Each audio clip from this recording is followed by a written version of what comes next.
Le damos el paso entonces al padre Carlos Gali. Bueno, muchas gracias, buenos días a todos, a cada uno, a cada una. ¿Se escucha bien? A ver. ¿Se escucha bien?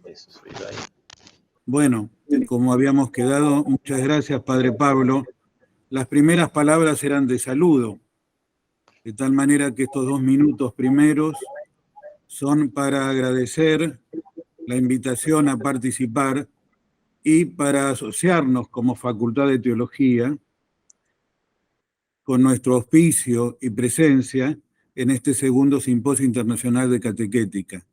En la sede de nuestra facultad en Villa Devoto, Buenos Aires, se hizo el primero hace ya varios años.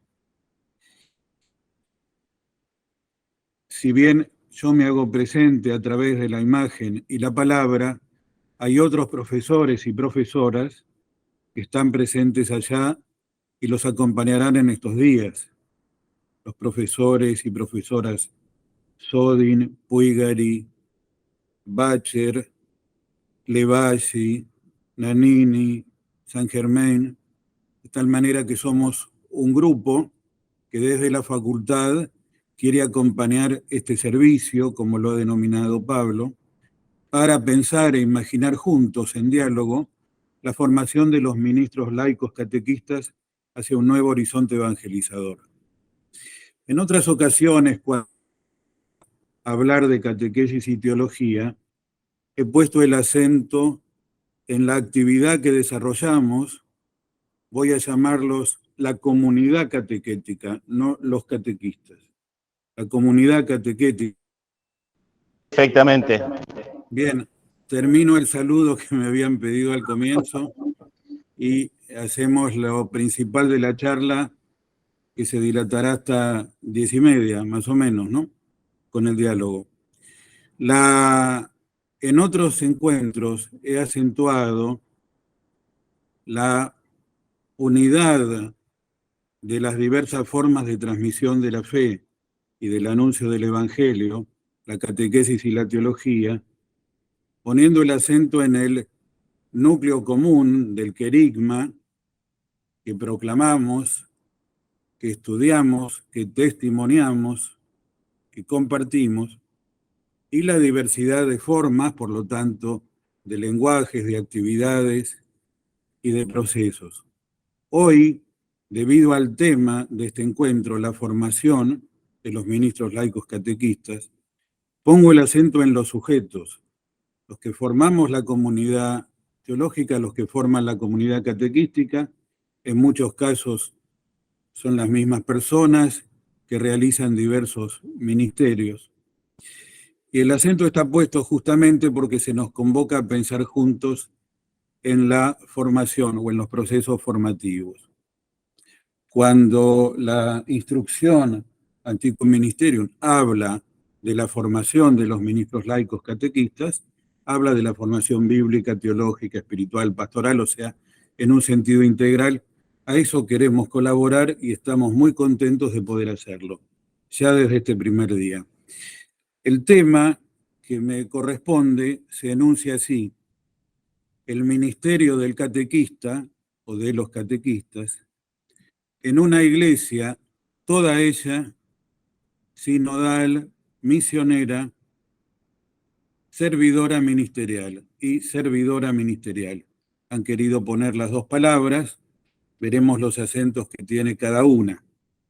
En una iglesia, toda ella, de tal manera que, como se decía en los documentos previos, se trata de contemplar el misterio de Cristo en la iglesia, contemplar el misterio de la iglesia hoy, sobre todo a través de estos adjetivos, sinodal, misionera, ministerial, y de mirarnos con los ojos de Dios, o como decía el canto, danos Señor tu mirada, con esa mirada, mirarnos a nosotros mismos, que se miren los catequistas, que los miremos juntos en su vocación y misión. Hoy todos estamos hablando de sinodalidad y además estamos en un proceso sinodal de la Iglesia entera o universal, además de los procesos diocesanos, nacionales, regionales y continentales. Vamos camino a la primera sesión de la Asamblea Sinodal, cuyo tema es Hacia una Iglesia Sinodal, comunión, participación, misión. De tal manera que en sinodalidad entendemos a la comunidad de la Iglesia como el pueblo de Dios que vive en comunión, llamado a la misión de la Iglesia es evangelizar, y que en la sinodalidad suscita procesos de participación antiguos y novedosos. Como todos son catequistas, quiero partir de una imagen de una película que tal vez vieron muchos de ustedes. ¿Vieron la película Los dos papas? ¿Sí? Levanten la mano los que la vieron. ¿Vieron la película Los dos papas? Hay un momento, es una ficción, cuando se encuentran al comienzo el supuesto Benedicto y el supuesto Bergoglio, en que están en los jardines de la residencia de Castel Gandolfo, y el Papa tiene que caminar por sus problemas de corazón y charlan en el jardín. Y en un momento dado debaten cómo la Iglesia debe realizar su misión en el mundo contemporáneo.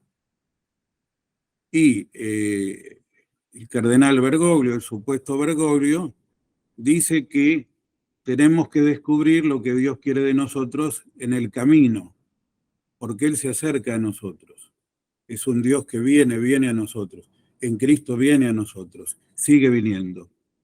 Y el supuesto Papa afirma que Dios no cambia, que ya sabemos el camino, quién es el camino, Jesús es el camino, el que dijo yo soy el camino. Y entonces, ¿cómo lo encontraríamos? Pregunta el Papa, si Él estuviera moviéndose siempre.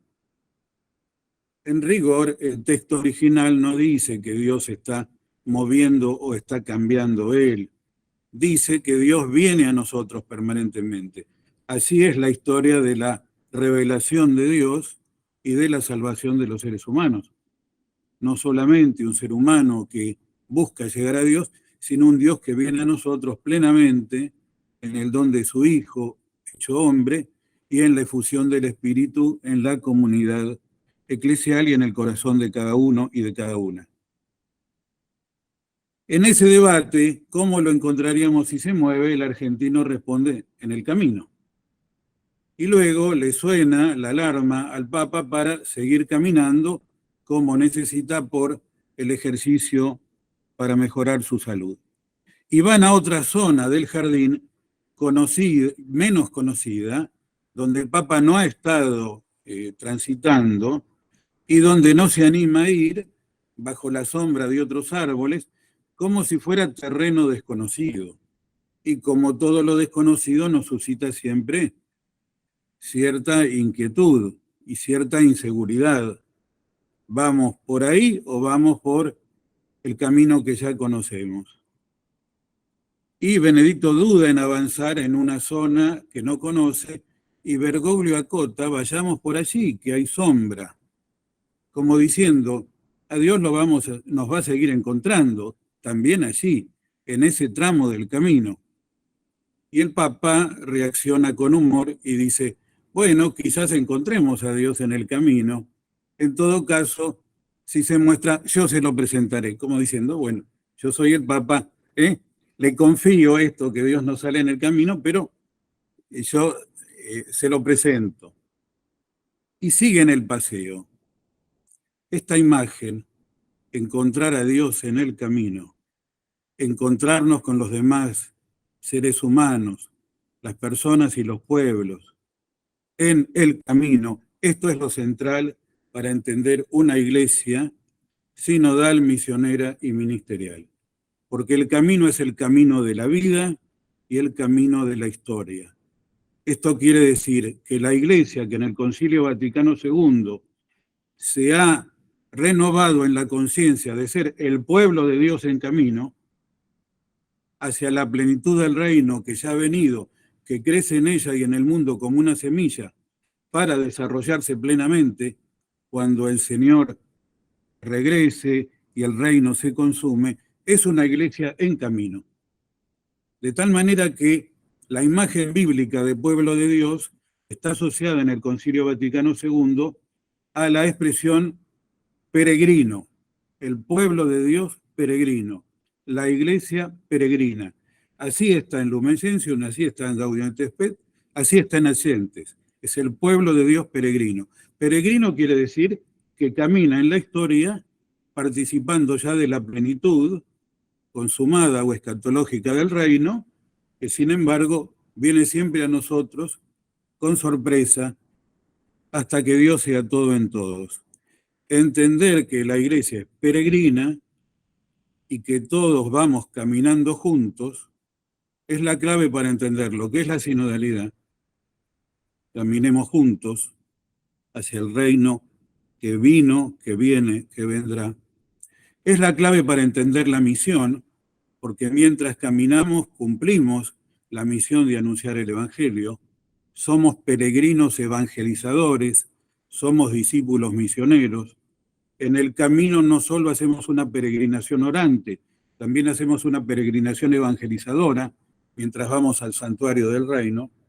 Y es la clave para entender que la iglesia está llamada a cumplir el servicio de Jesús en el mundo, es servidora y ministerial, porque los ministerios se dan en el tiempo de la historia.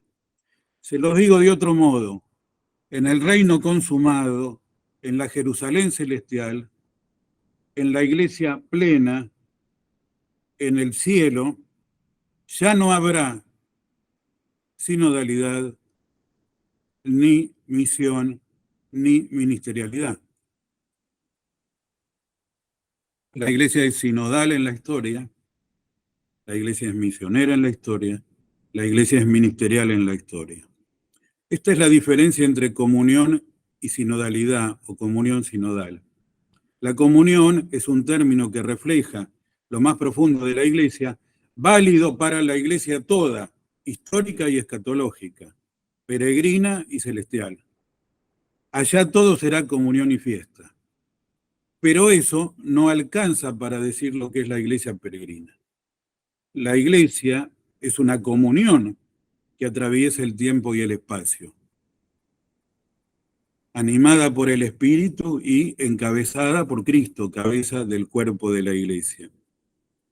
De tal manera que para entender sinodalidad, misión y ministerialidad, no hay que pensar solo en la línea vertical que viene de la Trinidad, la comunión originaria, la comunión trinitaria, y de la cual participamos en la iglesia por Cristo y el don del Espíritu.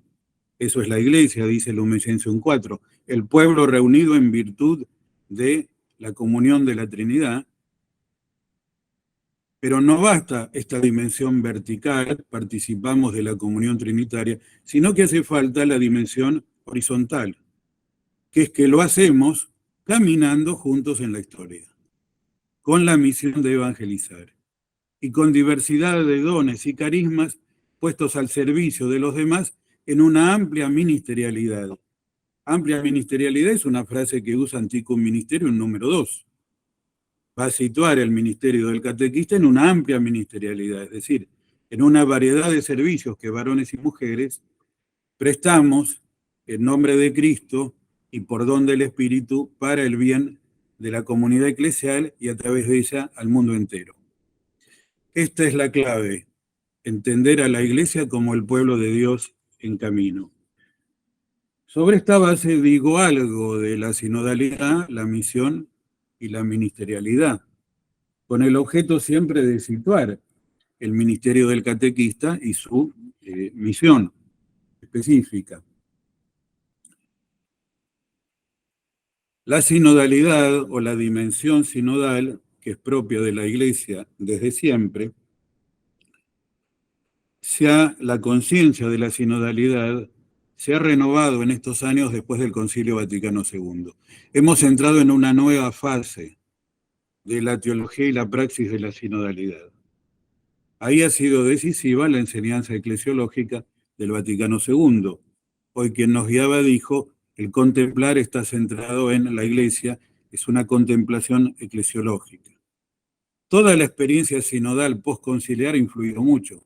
Ustedes están en una arquidiócesis, Córdoba, en este momento, que ha tenido varios sínodos diocesanos del concilio en adelante. El sínodo diocesano es la expresión local, en una iglesia local, de la sinodalidad como asamblea. Al mismo tiempo, el Concilio Vaticano II es la máxima expresión de comunión, sinodalidad y colegialidad en la iglesia entera. Y en el medio hemos tenido estos que llamamos sínodos de obispos, que ahora no serán solo sínodos de obispos, todos los sinodales que participaremos de la asamblea del sínodo, en mi caso convocado como experto, como perito teológico, tendremos los mismos deberes y derechos en cuanto sinodales, también en la capacidad de votar. Ha cambiado la dinámica del sínodo en los 2 últimos años con las instrucciones del Papa Francisco. Toda esta experiencia sinodal postconciliar, el magisterio de Francisco y la reflexión teológica nos han hecho entrar en una nueva fase de comprensión y de práctica de la sinodalidad. En este sentido, incide mucho el comprender a la Iglesia, que tiene muchos nombres, como pueblo de Dios peregrino. Y reavivir, recrear la antigua práctica de la sinodalidad, esto es, de la Iglesia que se reúne en asambleas para discernir en el Espíritu, en el contexto de la Iglesia que transita en el tercer milenio. Y hay que en un famoso discurso del 17 de octubre del año 15, el Papa dijera: la sinodalidad es el camino de la sinodalidad es el camino que Dios espera de la Iglesia en el tercer milenio. Sinodalidad es un sustantivo abstracto que estamos usando mucho, se puede desgastar y tenemos que ponerle siempre contenidos concretos. Por eso, como dice algo más que el sustantivo sínodo, sínodo designa la asamblea y el proceso sinodal que lo prepara y el proceso de recepción que lo completa, sinodalidad parece expresar algo más que las asambleas sinodales. Está indicando un modo de ser y de actuar en la Iglesia, una dimensión profunda. En cuanto comunión peregrina es sinodal. Vivimos la comunión tratando de caminar juntos. Y por eso, cuando tratamos de entender lo que es la sinodalidad, como toda realidad de la Iglesia, tenemos que mirar a Jesús. La primera palabra de la Iglesia sobre la Iglesia no es sobre la Iglesia, es sobre Jesús. Para entender que la Iglesia es sinodal, tengo que entender que Jesús es caminante y camino. Para entender que la Iglesia es misionera, tengo que entender que Jesús es el enviado para evangelizar, como dice Lucas, el enviado evangelizador del reino de Dios. Para entender que la Iglesia toda ella es ministerial, tengo que entender que Jesús es el servidor, el buen pastor, el sumo sacerdote, el que tiene la plenitud del Espíritu que nos distribuye en nuestros ministerios y carismas. Siempre contemplar a Jesús es el primer paso para contemplar la Iglesia de Jesús, también hoy. Esto lo indico porque una teología de la sinodalidad puede nacer de una contemplación de Jesús en la obra de Lucas. Lucas presenta a Jesús como el caminante, el peregrino. Quien compara a Lucas con los otros 2 evangelios sinópticos sabe que Lucas tiene una sección propia que va del capítulo 9 al 19, que es el camino de Jesús hacia Jerusalén, hacia el misterio pascual. Lo que en el evangelio de Juan es la obra, lo que dinamiza el camino de Jesús, es Jerusalén en Lucas. Es el punto hacia él donde va en el evangelio y el punto desde brota la misión de los apóstoles en los Hechos. Y en ese recorrido, Jesús no solo camina, sino que evangeliza, proclama el evangelio del reino. A cada rato aparecen frases que dicen: y Jesús siguió su camino hacia Jerusalén. Es el peregrino evangelizador. Por eso, en los Hechos, el Señor resucitado envía a los apóstoles con la fuerza que viene de lo alto, el don del Espíritu, a ser caminantes evangelizadores. Y los hechos de los apóstoles pueden llamarse los hechos del camino de la iglesia o los hechos del Espíritu que mueve a la iglesia en su camino evangelizador. A tal punto que antes de llamarlos cristianos, a los discípulos de Jesús los llaman los del camino, los que siguen el camino, los que siguen el camino del Señor. Hechos 9:2. Esta reflexión que hacemos desde Lucas la podríamos hacer desde el cuarto evangelio, porque ahí Jesús se revela como el camino. Saben que en el cuarto evangelio Jesús varias veces revela su misterio con la frase bíblica yo soy. Yo soy lo usa en sentido absoluto. Antes que Abraham existiera, yo soy. Ahí late el yo soy el que soy, el yo soy el que estoy, el yo soy de Dios. Pero otras veces usa el yo soy con predicado, normalmente con metáfora. Yo soy el buen pastor, yo soy la vid verdadera, yo soy el pan de vida. Y una vez usa grandes conceptos salvíficos. Yo soy el camino, la verdad, la vida. Juan 14:6. Él es el camino a la verdad de Dios, a la vida de Dios que se hace salvación, liberación, plenitud del ser humano. De tal manera que si hablamos de una iglesia sinodal, esto es una iglesia en la cual caminamos juntos en el camino que es Jesús, en el camino que nos marca el Espíritu, en el camino del propósito o proyecto del Padre, en el camino del reino que ha venido y que vendrá, en el camino de anunciar la alegría del Evangelio.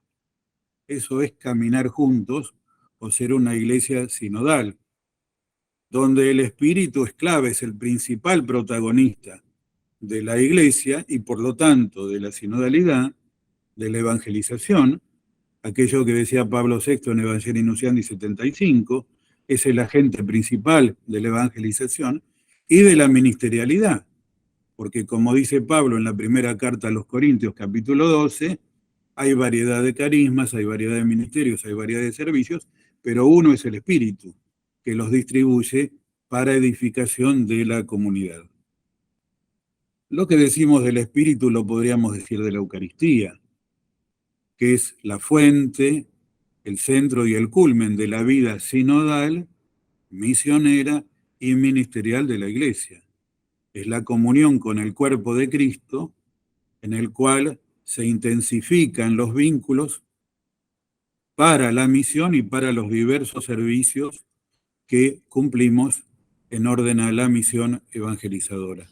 Por eso en todos los sínodos, como en el Vaticano II, se comienza y finaliza con una Eucaristía, se tiene la palabra de Dios por encima de los participantes, abierto. En el Vaticano II estaba el Evangelio abierto en el prólogo de Juan, porque Cristo preside a su iglesia, y por eso en cada sesión se reza el himno Ven Espíritu Santo.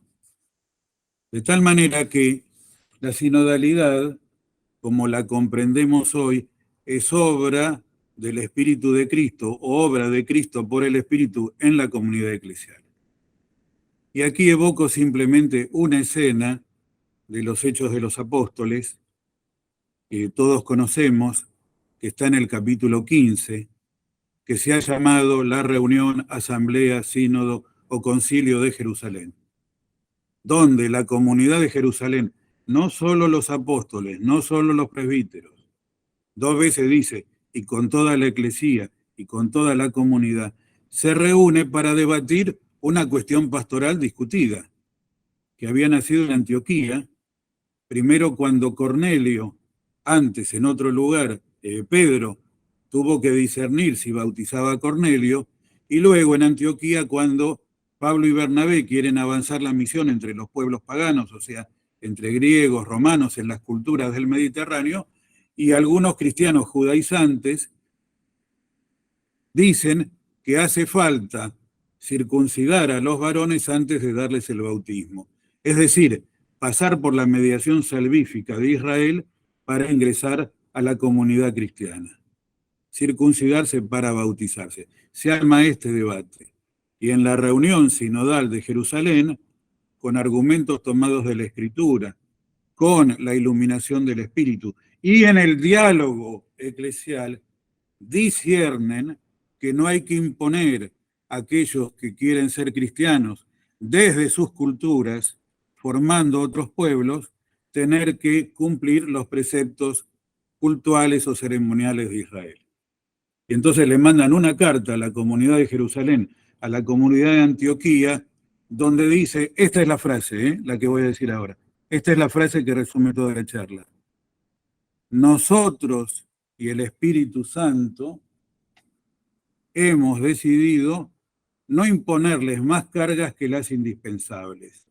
Eso es la Iglesia, el Espíritu Santo en nosotros, nosotros en el Espíritu Santo, nosotros reunidos por el Espíritu de Cristo. Ese nosotros es el nosotros del pueblo de Dios, es el nosotros de las iglesias locales cuando disciernen, es el nosotros de una comunidad parroquial o escolar cuando disciernen el espíritu, es el nosotros de la Facultad de Teología cuando discierne cómo debe llevar adelante la investigación y la enseñanza teológica.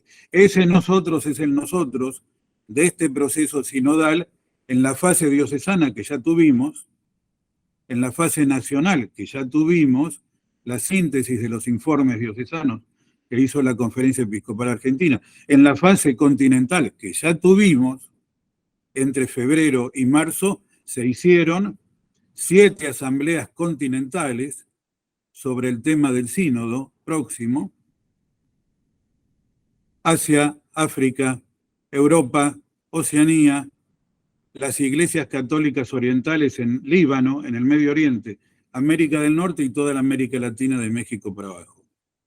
Algunos de ustedes pueden haber participado en alguna de las 4 asambleas de la Iglesia Latinoamericana y Caribeña. A mí me tocó participar en la 5ª asamblea de síntesis donde hicimos el documento latinoamericano. ¿Qué quiero decir con esto? Que cuando hablamos de sinodalidad, hablamos del Espíritu en nosotros y de nosotros en el Espíritu. Por eso se trata de entender la sinodalidad como estilo eclesial, se trata de entender la sinodalidad como procesos eclesiales, se trata de entender la sinodalidad como instituciones sinodales, todos los consejos, consejo pastoral, consejo presbiteral, consejo económico, consejo de la comunidad, consejo pastoral del colegio, como instituciones sinodales, y se trata de entender también la sinodalidad como acontecimientos o eventos, desde un concilio ecuménico a un sínodo diocesano. Todos estos son los sentidos que tiene hoy la palabra sinodalidad. Termino con esto para poder decir 5 minutos de cada uno de los otros temas.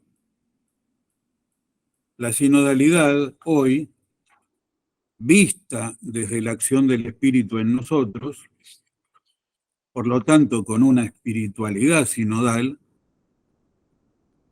el método de este sínodo va a ser lo que llaman la conversación en el Espíritu Santo, o sea, un proceso de discernimiento comunitario. La sinodalidad hoy está asociada a estas 3 actitudes: escucha, diálogo, discernimiento. Hay que escuchar la voz del Espíritu, aquello que el Apocalipsis dice, lo que el Espíritu dice a las iglesias, o nos dice a nosotros, escuchando las voces de los demás. La primera actitud es de escucha. Una iglesia sinodal es una iglesia a la escucha. Esto que quieren hacer hoy, ¿no? Contemplando el misterio de la iglesia y los signos de los tiempos. Contemplar, escuchar. Una iglesia sinodal es una iglesia en diálogo, es decir, donde todos reconocemos que el logos de Dios que se hizo carne puede ser descubierto, profundizado, comprendido a través del intercambio entre nosotros, y que por lo tanto el otro también tiene logos. puede aportar al diálogo, tiene su lógica. Esto va contra cualquier polarización excluyente, ¿eh? Como si uno tuviera toda la verdad y el otro tiene que aceptar lo que yo digo, y de él nada bueno o verdadero puede venir. No. Aprendemos la verdad o discernimos la voluntad de Dios en diálogo. Escucha, diálogo, discernimiento, que es una palabra que indica una actitud de búsqueda. Buscamos la voluntad de Dios, buscamos cómo ser fieles a Jesús en el seguimiento, discipulado misionero, buscamos hacia dónde nos empuja el Espíritu en comunión. No es solo un discernimiento personal, es un discernimiento comunitario, eclesial, institucional, en un proceso de conversión pastoral. Podríamos decir mucho más. Voy a los 5 minutos de cada uno de los otros subtemas. La comunión sinodal es comunión misionera. El Concilio Vaticano II, en el documento sobre la misión, numeral 2, dice: la Iglesia peregrina es esencialmente misionera. ¿Por qué es peregrina? Es misionera. La historia de la Iglesia, desde Pascua a Pentecostés hasta la parucía o retorno glorioso, es la historia de la misión. La historia de la Iglesia se puede ver como historia de la misión, como historia del anuncio, como historia de la inculturación, como historia de la presencia de la Iglesia en las distintas culturas. Por eso, todo el pueblo de Dios es sinodal, es el sujeto de la sinodalidad, somos compañeros de camino. Todo el pueblo de Dios y todos en el pueblo de Dios, desde el bautismo estamos llamados a ser misioneros. El camino a la santidad es camino a la misión. El sujeto de la sinodalidad somos todos los bautizados y bautizadas.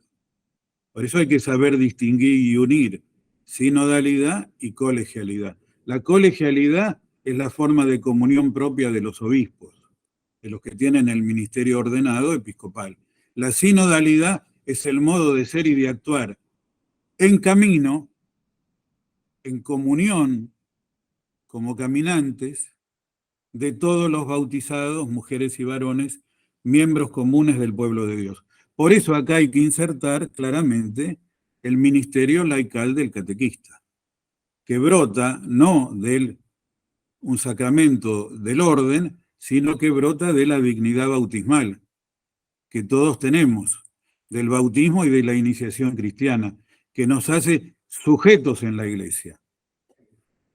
Toda la Iglesia es sujeto, todos los bautizados y bautizadas en la Iglesia somos sujetos de la fe, de la santidad, de la misión, responsables y corresponsables para ser discípulos misioneros.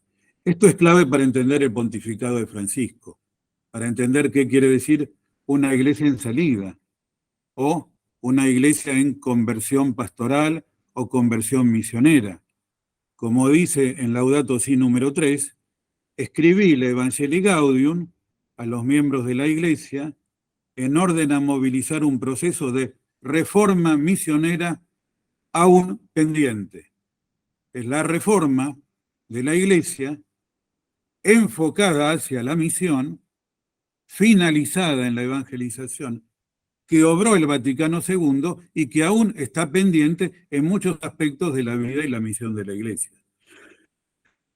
Conversión evangélica, conversión sinodal, conversión misionera, conversión pastoral a Jesucristo para la dulce y confortadora alegría de evangelizar.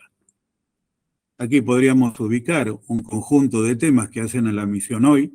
Lo dejo porque solamente queremos situar el ministerio del catequista, que en cuanto bautizado, sobre todo el de los laicos y laicas catequistas, puede recibir este ministerio en virtud de su bautismo, como dice claramente Antiquum Ministerium. Es un ministerio que brota del bautismo, de la comunión con Cristo, de la participación en la iglesia, de ser miembro de un pueblo profético, sacerdotal y real en virtud del bautismo. Sobre la misión, digo solamente una palabra más. El Papa Francisco suele hablar de la lógica del desborde. Desborde se puede entender en sentido negativo y entonces es descontrol, ¿no? Se desbordaron, se descontrolaron, como los chicos, muchos de ustedes, sus hijos, que el jueves, el viernes o el sábado, y viene con unos vasos de vodka y naranja de más, y en el medio se descontrolaron. Desborde es descontrol.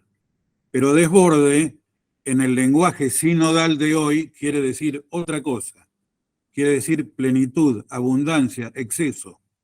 Lo que surge de adentro como una vida plena, la vida plena que nos trae Jesús, vida y vida en abundancia, la vida del Espíritu que desborda hacia los demás. Entonces la misión no es simplemente un encargo que se nos hizo. Somos enviados para cumplir un encargo, o una misión, o un deber. No, la misión brota de un corazón lleno de la alegría de Jesús. Es el mayor tesoro o la perla preciosa que encontramos y queremos compartir. Esto ya lo pusimos en Aparecida. Quien haya leído Aparecida, por ejemplo, el número 14, se habrá encontrado con esta frase. Como discípulos misioneros, queremos compartir el don del encuentro con Cristo. Acá viene, por un desborde de alegría y gratitud. Un desborde de alegría y gratitud. Ese es el desborde sinodal. Ese es el desborde del encuentro y el discernimiento en común. Ese es el desborde del espíritu y de la creatividad del amor. Ese es el desborde de la misión. La sinodalidad no se finaliza en sí misma. La sinodalidad es para la misión. Por eso el sínodo de jóvenes acuñó la frase sinodalidad misionera. Interpretaríamos mal la sinodalidad si la encontramos como un nuevo medio para autocentrarnos en nosotros como comunidad eclesial. No, la sinodalidad es sabernos en camino permanente para la misión. Lo último, estoy llegando a la hora, es una palabra sobre la ministerialidad, también atravesada por el desborde del espíritu. Y por lo tanto, en un momento de transformación, de renovación, de sorpresa. Cuando decimos iglesia servidora, estamos mirando a Jesús como el servidor, ¿no? Filipenses 2, se hizo siervo hasta la muerte y muerte de cruz, tomó la condición de servidor, el que tenía condición divina, y por eso Dios lo exaltó y le dio el nombre sobre todo nombre. El servidor es hecho Señor porque antes el Señor se hizo servidor de todos. Es Jesús servidor, como lo vemos en el lavatorio de los pies. Ustedes me dicen maestro y Señor, y realmente lo soy. Hagan ustedes lo mismo que yo les he hecho. Es la lógica del amor hecha a servicio. Y por lo tanto, una iglesia servidora es una iglesia con la forma del siervo, que sigue a Jesús en la actitud del servicio de amor hasta la cruz para dar la vida, dando vida a otros. A mí me gusta decir que solo una iglesia forma servi, con la forma de siervo, de servidora, sirvienta de la humanidad, como decía Pablo VI, puede ser una iglesia anima mundi, es decir, que lo anima desde dentro, no que busca dirigir al mundo o a la sociedad desde arriba, sino que busca animarlo desde dentro, desde el anonadamiento hasta la cruz. Una iglesia servidora. Pero nosotros traducimos la palabra diaconía griega no solo en latín y en las lenguas latinas con la palabra servicium o servicio. La traducimos también con la palabra ministerium, ministerio. Así hace el Vaticano II. Diaconía, ministerium, ministerios. La ministerialidad de la Iglesia. Es una ministerialidad amplia, como dice Antiquum Ministerium. Es decir, que no está concentrada en un solo ministerio. Estamos en un proceso de reforma de la Iglesia donde tenemos que mirar, en primer lugar, los ministerios que brotan del bautismo, y no solo los ministerios que brotan del orden sagrado. Durante mucho tiempo hemos hablado de los ministerios como los ministerios ordenados simplemente. Y en la eclesiología de la Iglesia, pueblo de Dios y cuerpo de Cristo, descubrimos que el Espíritu brinda una diversidad de ministerios. ¿Cuáles son esos ministerios? Los nombro nomás, una tipología de ministerios. Hay ministerios espontáneos de todo bautizado. Un bautizado espontáneamente toca la guitarra y canta en el grupo al servicio de la comunidad, de la liturgia. Es espontáneo. O los padres evangelizan a los hijos espontáneamente en virtud de su ministerio paternal, maternal. Es espontáneo. Como bautizados lo hacen. Nadie le tiene que decir hacelo. Lo hacen espontáneamente. Hay ministerios espontáneos que son reconocidos. La rezadora del pueblo. La van a buscar siempre para hacer los responsos. Es reconocida en esa función. No todos saben decir una palabra en los responsos, sobre todo los familiares. Vamos a la rezadora. Su ministerio es reconocido. Nadie se lo instituyó. Es reconocido. Hay ministerios confiados, que son la mayoría de los que tenemos en las comunidades eclesiales, confiados a veces por el párroco o por la comunidad de hermanas o por los que dirigen la institución.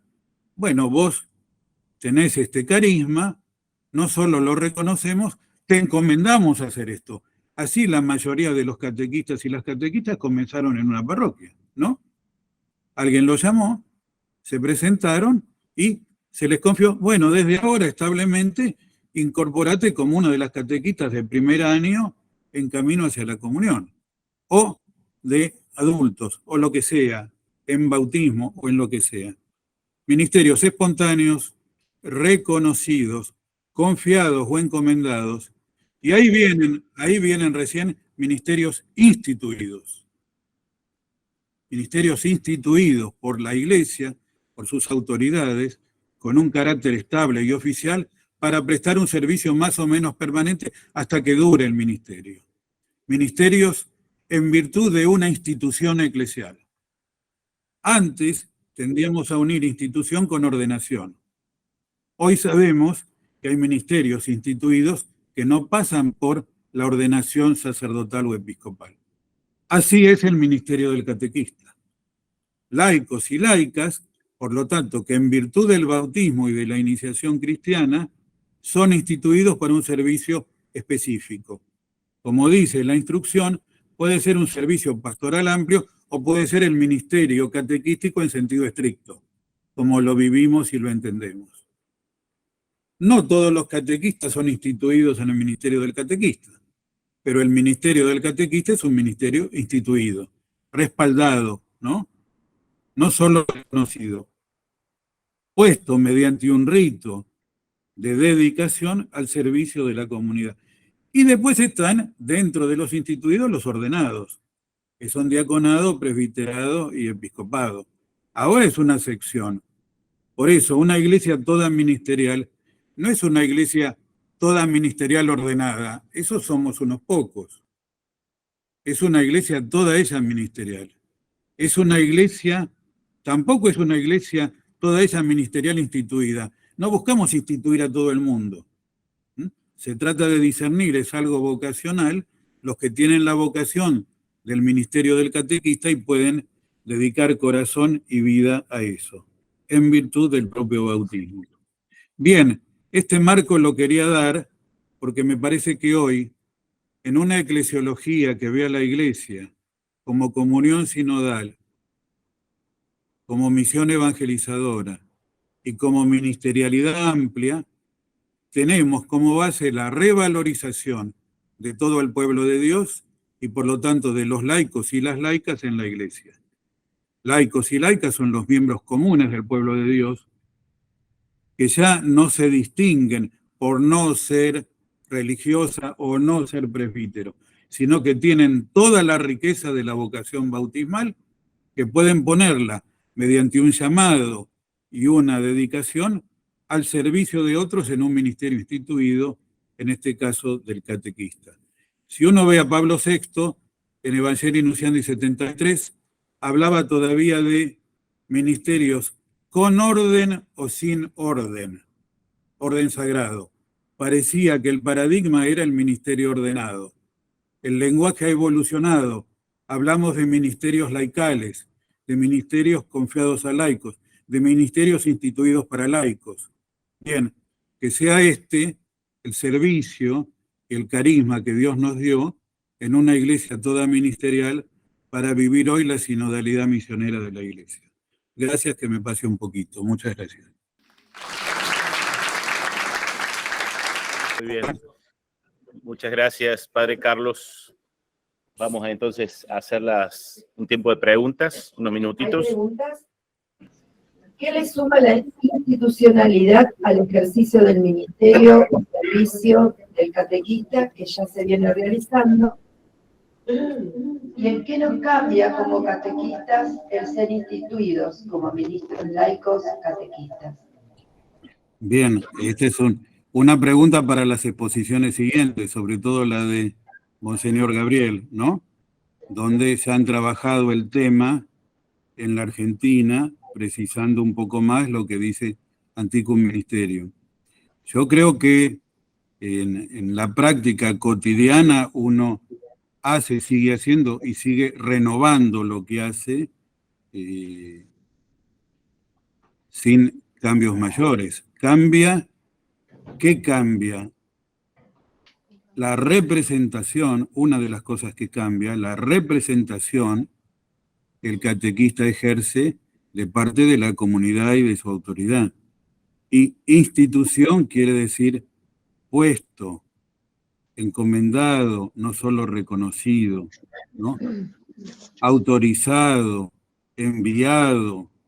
Todos podemos ser misioneros en otro país, pero tenemos la tradición que la iglesia particular te instituye y te envía. La institución es una forma de expresar la comunión eclesial. En orden a la catequesis se expresa en un compromiso que tiene representación y estabilidad. También había estabilidad porque todos hemos tenido catequistas o somos catequistas durante años. Pero quiere decir, la ministerialidad de la Iglesia va recuperando ministerios laicales. Creo que va a haber muchos más, cada vez va a haber más, tanto al servicio de la comunidad eclesial como servicio de la comunidad eclesial a la sociedad, al mundo. Va a haber ministerios de la caridad, va a haber ministerios de la ecología, va a haber ministerios de la enseñanza. O sea, es poner en acto la riqueza de la ministerialidad de la Iglesia, a través de el reconocimiento y envío institucional. ¿Ahí me escucha, Padre Carlos? Sí, sí. Vamos a tomar algunas preguntas del chat. Dale. Muy bien. Marcelo Murúa nos pregunta si podría nombrar 2 capacidades a desarrollar en la formación de los catequistas para vivir este nuevo paradigma sinodal, misionero y servidor. Y la otra pregunta,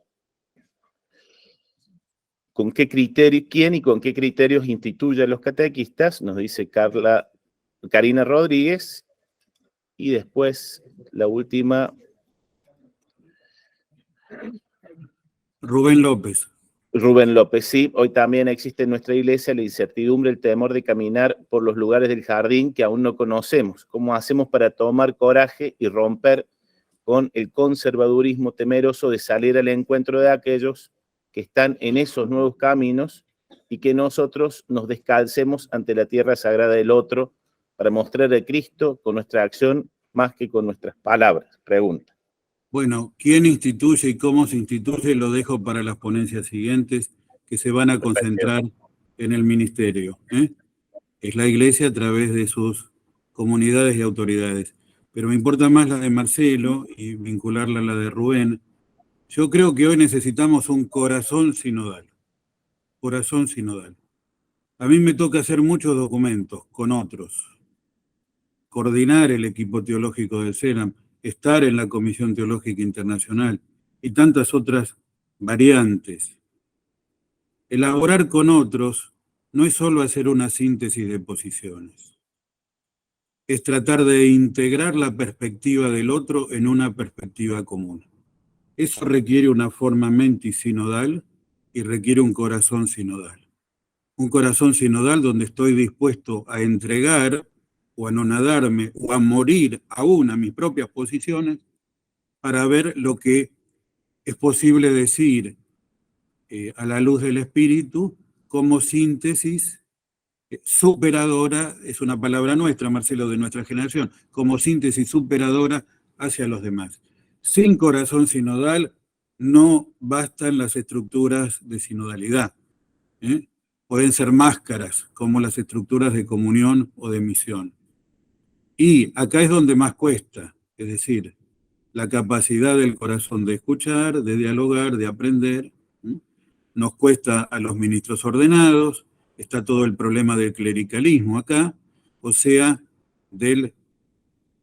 esa actitud afectiva y a veces ideológica que abusa de la autoridad pastoral o que cae en la tentación de abuso del poder de decisión pastoral. Y por lo tanto el no saber aprender de los demás. Yo creo que esta es una actitud fundamental, que resume escucha, diálogo y discernimiento. Yo soy una parte de una comunidad que es un todo. Y si tengo el ministerio de la totalidad, ponele que sos coordinador de catequesis, o coordinador pastoral, o otro es párroco, u otra es directora de la escuela, si tengo el ministerio del servicio de la totalidad, no debo creerme que tengo la totalidad de los ministerios. Acá es participación, es saber ser parte, responsable y corresponsable, una actitud. La segunda es la del corazón sinodal. Agrego otra que se vincula con la de Rubén. Creo que hoy hay que tener audacia. Si uno escucha la homilía del nuevo arzobispo de Buenos Aires el viernes, el sábado, varias veces dijo creatividad y audacia. Francisco lo llama parresía. La libertad, el coraje, el largarse, la creatividad, la iniciativa, el romper el conservadorismo temeroso, como dice López allí, a mí me parece que eso es fundamental. Y hay que arriesgarse a caminar por las zonas del jardín aún no conocidas. Y para esto hay que tener una tremenda confianza en el Espíritu. Ahí está la espiritualidad como apertura a la acción del Espíritu. Una eclesiología neumatológica debe generar una pedagogía neumatológica, debe generar una espiritualidad neumatológica. Abierta donde nos lleve el Espíritu, que sopla como una ráfaga, nunca se sabe de dónde viene, dónde va, y nos va llevando.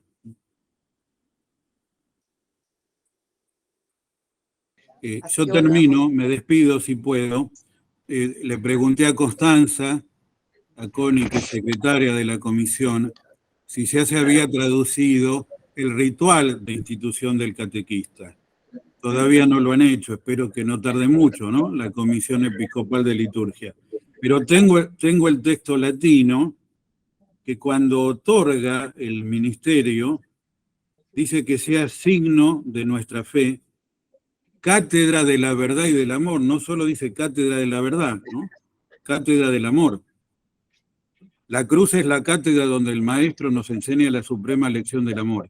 Cátedra de la verdad y del amor, y proclámalo con tu vida, tus comportamientos y tu palabra. O sea, un maestro que es testigo, no solo con la palabra, sino con toda la vida.